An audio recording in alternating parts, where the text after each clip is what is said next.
Yooyyaa akkam jirtu nageenyi badhaadha ijoolleen Oromoo Oromiyaa fi biyya keessaa fi biyya alaa kan jirtan sabni Oromoo hundi keessan akkam jirtu nageenyi badhaadha boontuun jedhama waan addaa waan qabadhee dhufeeru tokko hin qabu dhimma jaalladhii gammadaati jaalladhii gammadaa eessa jira jedha Please jaalladhii gammadaa eessa jiru jennee haa barbaannu dhaga'uu barbaanna way du'aa isaaniif way jiraa isaanii dhaga'uu barbaanna jaalladhii gammadaa har'allee eessa jiru in barbaanna qeerroon maaliif bahee hin barbaanne sagalee maaliif dhabanii isaanii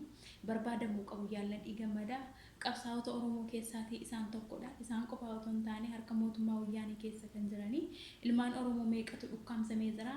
ijoolleen Oromoo sabni Oromoo dhukkaamsamee jiru gadhiifamuu qabu jaalladhii gammadaa nuuf haa gadhiifamanii adara keessan dhaamsa koo kana sheer naa godhaa saba Oromoo bira hunda bira naaf gahaan siin jedha